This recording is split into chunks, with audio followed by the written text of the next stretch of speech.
नमस्कार सभी साथियों। आने वाली जो सीएट की रीट की और एलडीसी जो भर्तियां हैं उनके अंदर जो 9th क्लास की बुक है उसके से काफ़ी इंपॉर्टेंट क्वेश्चन आंसर्स हैं जो दिए गए। ये 1 लाइनर क्वेश्चंस हैं जिनको अच्छी तरह अपन देखेंगे। तो देखिए पहला क्वेश्चन यहाँ से चालू करते हैं अपन। कंप्यूटर की किसी विशिष्ट भाषा में लिखे गए निर्देशों के समूह को प्रोग्राम कहते हैं। कंप्यूटर की किसी विशिष्ट भाषा में लिखे गए निर्देशों के समूह को क्या प्रोग्राम कहते हैं। कंप्यूटिंग प्रोग्राम के द्वारा ये क्या होते हैं, नियंत्रित होते हैं, कंट्रोल होते हैं। नेक्स्ट क्वेश्चन इसके अंदर दिया गया है एनालॉग कंप्यूटर। देखिए एनालॉग कंप्यूटर, ये कंप्यूटर अंकों पर कार्य न करते हुए भौतिक रूप से उपलब्ध डाटा पर सीधे कार्य करते हैं। भौतिक डाटा ताप, दाब, लंबाई, विद्युत अथवा अन्य द्रव्यों के प्रवाह आदि भौतिक राशियों के रूप में होते हैं। इन कंप्यूटर का उपयोग वहाँ किया जाता है जहाँ इन भौतिक राशियों में निरंतर मापन की अपने को आवश्यकता होती है। तो एनालॉग कंप्यूटर ताप, दाब, फ्रीक्वेंसी पे कार्य करते हैं। डिजिटल कंप्यूटर, डिजिटल कंप्यूटर हम लोग यूज करते हैं। ये कंप्यूटर के अंकों पर यानी कि डिजिट पे कार्य करते हैं। ये उन्हीं डाटा पर कार्य करते हैं जो बाइनरी डिजिट के रूप में होते हैं। डिजिटल कंप्यूटर में संकेतक असतत होते हैं यानी कि सिग्नल्स के रूप में कार्य करते हैं। डिजिटल कंप्यूटर 0 और 1 बाइनरी डिजिट होती है उसके ऊपर कार्य करते हैं। हाइब्रिड कंप्यूटर, इन कंप्यूटर में एनालॉग व डिजिटल दोनों कंप्यूटरों के गुणों का समावेश होता है। यानी ऐसे कंप्यूटर जिनके अंदर डिजिटल के भी हो और एनालॉग दोनों कंप्यूटरों की विशेषता उनकी गुणों को समावेश किया जाता है, ऐसे कंप्यूटर को हाइब्रिड कंप्यूटर कहते हैं। इसलिए ये कंप्यूटर ताप, दाब, गति, प्रवाह आदि संकेतों पर कार्य करते हुए गणना करने व तार्किक क्रियाओं को करने का भी कार्य कर सकते हैं। हाइब्रिड कंप्यूटर का ज़्यादातर उपयोग विभिन्न प्रकार की जो चिकित्सा का विभाग है उसके अंदर यानी स्वास्थ्य विभाग के अंदर इसका किया जा रहा है। नेक्स्ट क्वेश्चन है सुपर कंप्यूटर। ये आकार में सबसे बड़े कंप्यूटर होते हैं। इनकी संग्रहण क्षमता व कार्य करने की गति सर्वाधिक होती है। अधिक जटिल व उच्च कोटि की शुद्धता वाली गणनाएं सुपर कंप्यूटर से क्या है संभव हुआ। ये कंप्यूटर सबसे महंगे होते हैं और इनको विशेष कार्य के लिए तैयार किया जाता है। एक इंपॉर्टेंट क्वेश्चन इसके अंदर बना हुआ है ये वाला। परम जो कंप्यूटर है वो इंडिया का है, भारत का है। क्राई, एनएसडेक आदि सुपर कंप्यूटर के उदाहरण हैं। परम कंप्यूटर सुपर कंप्यूटर का विकास भारत के अंदर पुणे में स्थित CDAC central for development of advance computing यानी एक पुणे के अंदर एक संस्था है जिसके द्वारा इसको विकसित किया गया। काफ़ी इंपॉर्टेंट क्वेश्चन है और ये बना हुआ है कि परम कंप्यूटर किसके द्वारा विकसित किया गया था। तो अपने को क्या ध्यान रखना है इसके अंदर, CDAC central of development advance computing के द्वारा इसको काम में लिया गया है।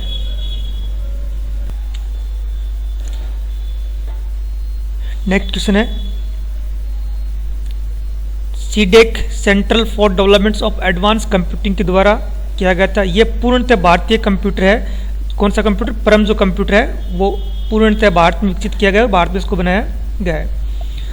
इंपॉर्टेंट क्वेश्चन है जैव चिकित्सा विज्ञान और कंप्यूटर के संयोग से विज्ञान की एक नई शाखा बायो इन्फॉर्मेटिक्स अस्तित्व में आई। जैव चिकित्सा विज्ञान और कंप्यूटर के संयोग से विज्ञान की एक नई शाखा बायो इन्फॉर्मेटिक्स अस्तित्व में नहीं आई, वर्तमान में इस पर काफी कार्य चल रहा है। कंप्यूटर के द्वारा संगीत की रचना करना म्यूजिकल इंस्ट्रूमेंट डिजिटल इंटरफेस कहलाता है। MIDI क्या कहलाता है? कंप्यूटर द्वारा संगीत की रचना करना म्यूजिकल इंस्ट्रूमेंट डिजिटल इंटरफेस कहलाता है। नेक्स्ट क्वेश्चन, प्रथम पीढ़ी के कंप्यूटर 1942 से लेकर 1955 में इनको विकास किया गया था। इस पीढ़ी के कंप्यूटर में वैक्यूम ट्यूब्स का उपयोग होता था। तो क्वेश्चन आ चुका है कि पहले जो प्रथम पीढ़ी के जो कंप्यूटर थे उनके अंदर किसका यूज किया जाता था? तो वैक्यूम ट्यूब्स का उपयोग किया जाता था।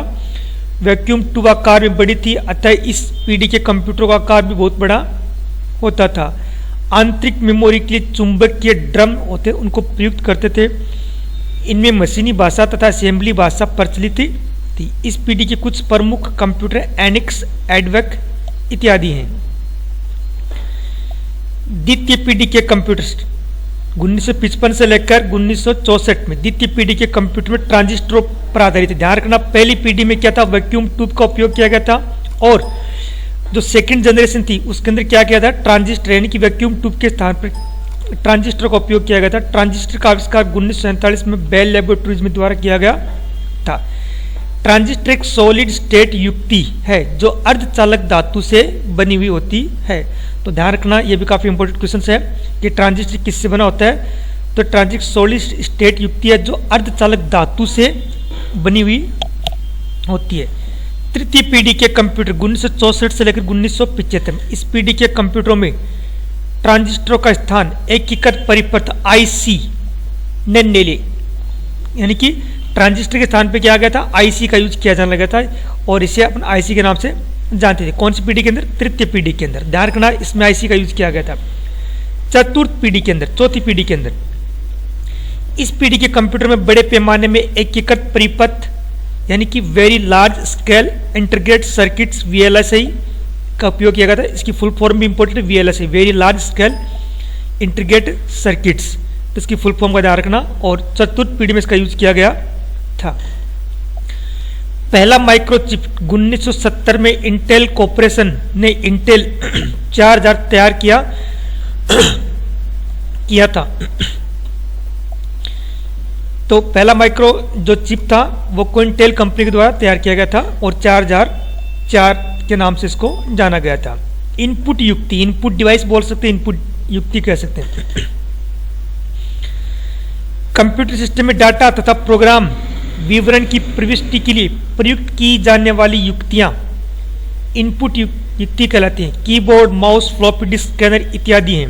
क्या बोलना चाहता है कि कंप्यूटर सिस्टम के अंदर विभिन्न प्रकार के प्रोग्राम को प्रविष्ट करने के लिए, यानी जो कुछ भी अपन टाइप करते हैं वो क्या कहलाती हैं, इनपुट युक्तियां कहलाती हैं। जैसे कीबोर्ड होता है, माउस होता है, फ्लॉपी डिस्क है, स्कैनर है, ये सारी की सारी क्या इनपुट डिवाइसेस होती हैं।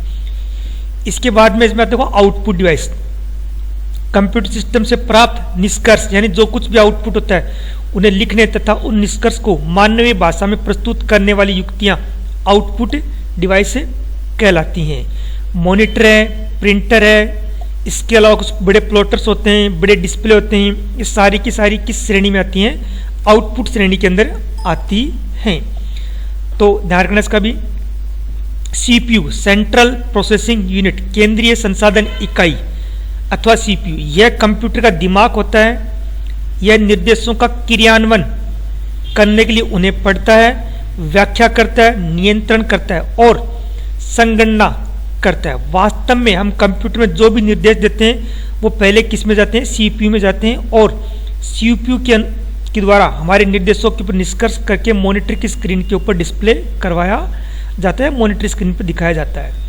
नेक्स्ट क्वेश्चन, सबसे पहला माइक्रो प्रोसेसर सन 1970 में इंटेल कॉर्पोरेशन ने इंटेल 4004 के नाम से तैयार किया था, जिसमें लगभग 2300 ट्रांजिस्टर की बराबर की क्षमता थी। यानी कि जो पहले वाली जनरेशन थी उसके अंदर जो सेकंड जनरेशन थी उसमें ट्रांजिस्टर का उपयोग किया गया था, और उन ट्रांजिस्टर के जो माइक्रोचिप बनाई गई थी इंटेल कंपनी द्वारा उसमें इतने कैपेसिटी यानी बराबर की क्षमता इसके अंदर आई थी।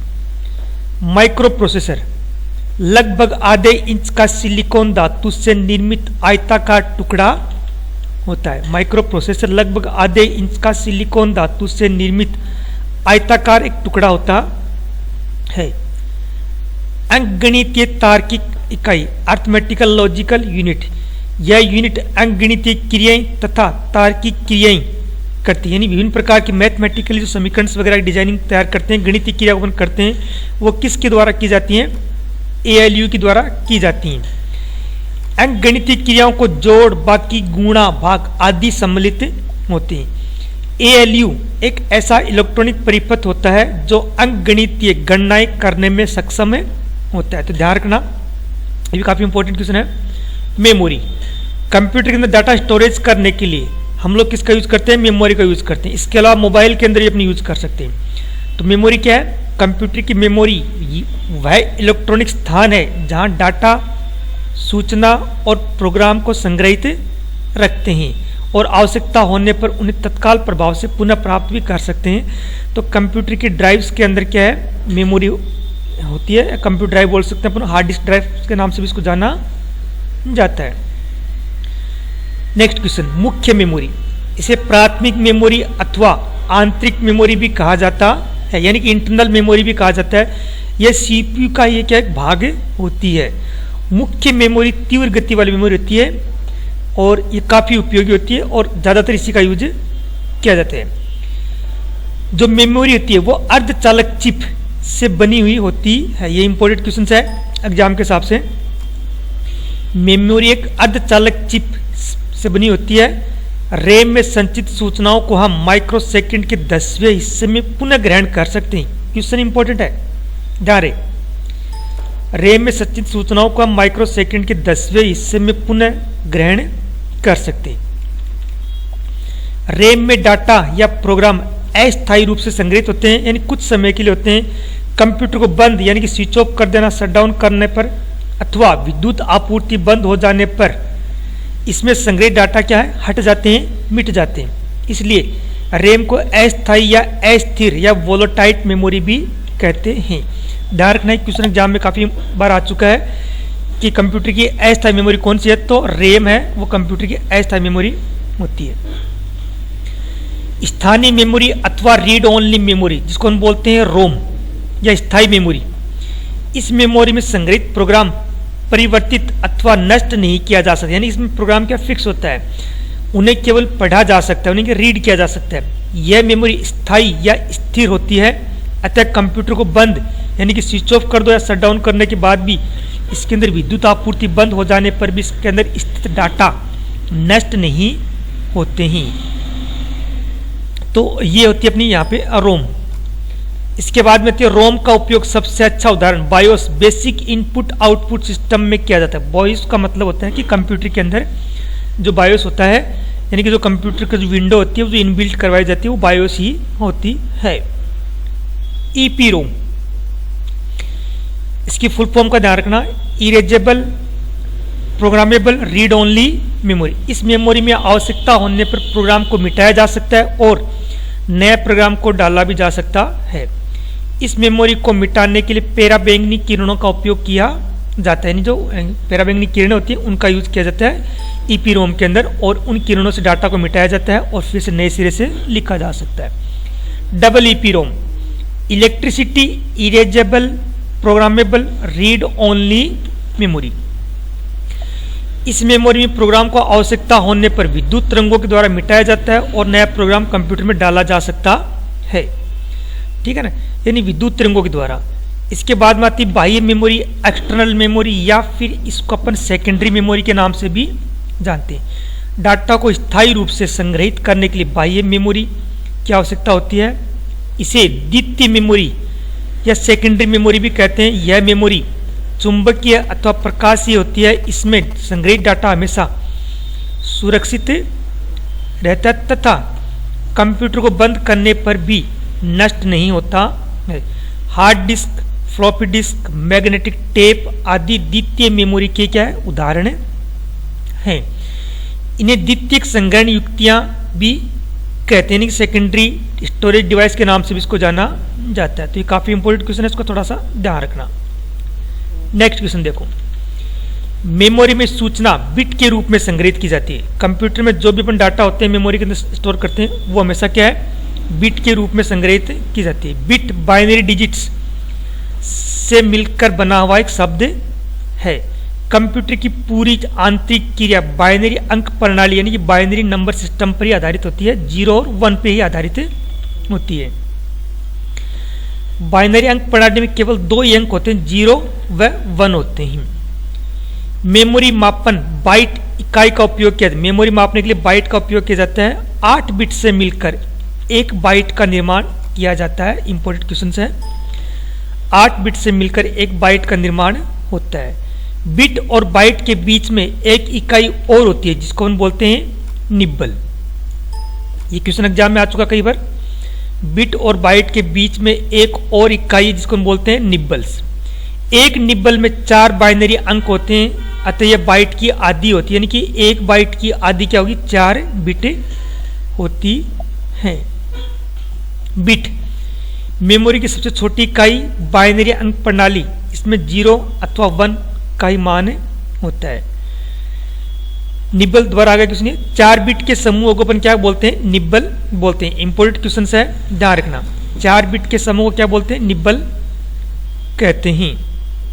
बाइट, 8 बाइट के समूह को 8 बिट के समूह को क्या कहते हैं? बाइट, 1 बाइट कहते हैं। सामान्यतः एक कैरेक्टर अथवा अक्षर को 1 बाइट से व्यक्त किया जाता है, अतः 1 बाइट में 8 बिटें होते हैं। यानी कि 1 बाइट के अंदर कितनी बिट होती हैं? 8 बिट होती हैं, और 1 बाइट के अंदर 2 निब्बल होती हैं, ये भी ध्यान रखना। किलोबाइट, केबी, 1024 बाइट को मिलाकर 1 किलोबाइट का निर्माण किया जाता है, अतः 1 किलोबाइट बराबर 1024 byte. Megabyte, MB, megabyte, 1024 kilobyte को मिलाकर 1 मेगाबाइट यानी कि 1 एमबी का निर्माण किया जाता है, अतः 1 मेगाबाइट बराबर आप लोग ऐसे बोल सकते हैं कि 1024 किलोबाइट। जीबी, गीगाबाइट, 1024 मेगाबाइट यानी कि 1 गीगाबाइट कहते, अतः 1 गीगाबाइट बराबर 1024 एमबी यानी कि मेगाबाइट भी कह सकते हैं। टेराबाइट, टीबी, 1024 गीगाबाइट को 1 टेराबाइट कहा जाता है, अतः 1 टेराबाइट बराबर 1024 गीगाबाइट। अमूमन तो यहाँ तक कि अपन यूज में लेते हैं टेराबाइट तक, लेकिन इसके अलावा और भी आगे भी आपको इसके अंदर मिल जाएगी। ऑक्टल संख्या प्रणाली, नंबर सिस्टम्स। ऑक्टल संख्या सिस्टम का आधार 8 होता है, इसलिए इस संख्या सिस्टम में सिर्फ 0 से लेकर 7 तक ही अंक होते हैं। आधार जरूर 8 होता है इसके अंदर, लेकिन 0 को काउंट कर लेंगे अपन तो यहां से लेकर यहां तक की संख्या हो जाएंगी 8। तो 0 से लेकर 7 तक अंक होते हैं, जिसको बोलते हैं octal number system. Next question, hexadecimal, hexa संख्या प्रणाली, हेक्साडेसिमल नंबर सिस्टम्स। इस सिस्टम में संख्या का आधार 16 होता है। आधार 16 होने के परिणाम स्वरूप इसमें 16 अंक या प्रतीक इसके अंदर होते हैं। प्रथम 10 अंक होते हैं वो तो दशमलव पद्धति के अनुसार 0 से लेकर 9 तक होते हैं, किसके अंदर? हेक्साडेसिमल के अंदर। बाकी शेष जो 6 अंक है वो ए बी सी से लेकर और एफ तक होते हैं, यानी 3 ये हो गए और यहाँ पे 3 ये हो गए यहाँ पे, कि द्वारा दशमलव द्वारा व्यक्त किया जा सकता है। तो ध्यान रखना इनका, इस प्रकार से काम में लेना है। यहाँ पे 0 नहीं, इसको काट देना, ये सही। हार्डवेयर, कंप्यूटर सिस्टम के वे सभी भौतिक या मूर्त भाग जिन्हें हम लोग देख सकते हैं तथा छू भी सकते हैं, हार्डवेयर कहलाते हैं। यानी ऐसे पार्ट्स जिनको हम लोग फिजिकल देख सकते हैं तो वो क्या भौतिक पार्ट्स कहलाते हैं, छू भी सकते हैं, हार्डवेयर कहलाते हैं। CPU, keyboard, mouse, printer, speaker आदि हार्डवेयर के क्या है? उदाहरण हैं। इन सभी भागों को हम लोग क्या देख सकते हैं, साथ साथ में उनको हम क्या छू भी सकते हैं, टच कर सकते हैं, तो वो क्या कहलाएंगे? अपने हार्डवेयर की श्रेणी में आएंगे। इन निर्देशों के समूह को प्रोग्राम करते हैं। निर्देशों के समूह को प्रोग्राम के नाम से जाना जाता है। सेट ऑफ इंस्ट्रक्शंस, निर्देशों के समूह क्या कहते हैं? प्रोग्राम्स कहा जाता है। सिस्टम सॉफ्टवेयर, कंप्यूटर को संचालित करने वाले सॉफ्टवेयर जो कंप्यूटर पर किसी प्रोग्राम को क्रियान्वयन के लिए आवश्यक होते हैं, सिस्टम सॉफ्टवेयर कहलाते हैं। कंप्यूटर को संचालित करने वाले सॉफ्टवेयर जो कंप्यूटर पर किसी प्रोग्राम को क्रियान्वयन के लिए आवश्यक होते हैं, सिस्टम सॉफ्टवेयर के नाम से उनको जाना जाता है, जो कंप्यूटर के लिए काफ़ी नेसेसरी होते हैं। एप्लीकेशन सॉफ्टवेयर, इनको एप्लीकेशन सॉफ्टवेयर का एंड यूजर सॉफ्टवेयर भी बोलते हैं। एप्लीकेशन सॉफ्टवेयर प्रोग्राम का वह समूह है जो किसी विशेष या निश्चित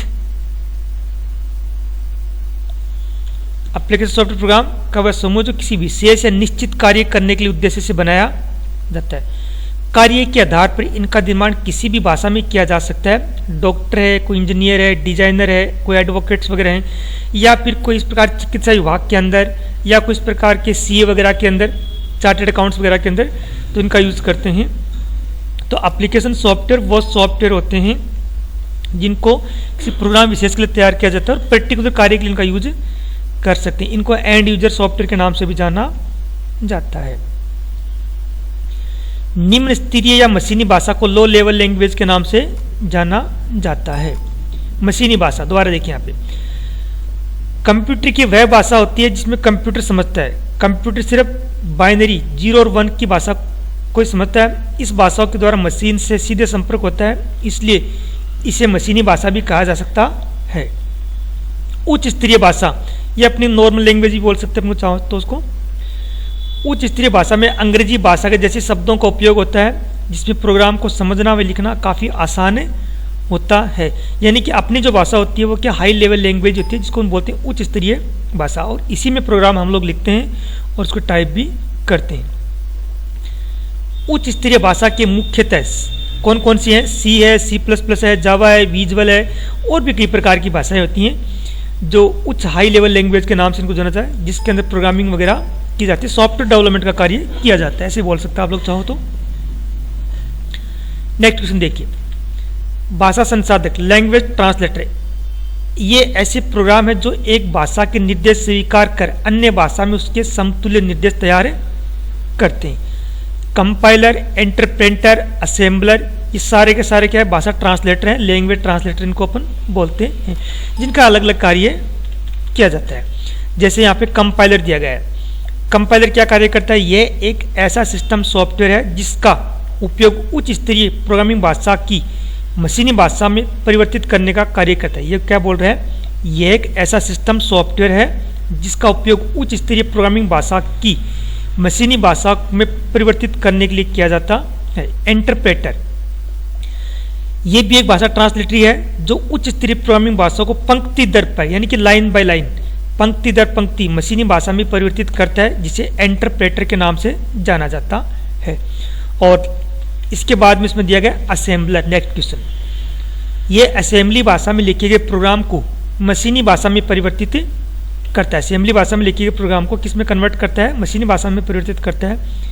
यह भी एक सिस्टम सॉफ्टवेयर ही है। असेंबलर एक बार में एक पंक्ति या मशीनी भाषा में परिवर्तित करता है। तो ये सेम का सेम, इंटरप्रेटर लगभग दोनों क्या सेम के सेम ही। एग्जाम के हिसाब से काफ़ी इंपॉर्टेंट क्वेश्चन मैंने आपको बताए हैं। अगर आपको ये हमारा वीडियो पसंद आता है तो लाइक और सब्सक्राइब जरूर कर देवें। धन्यवाद।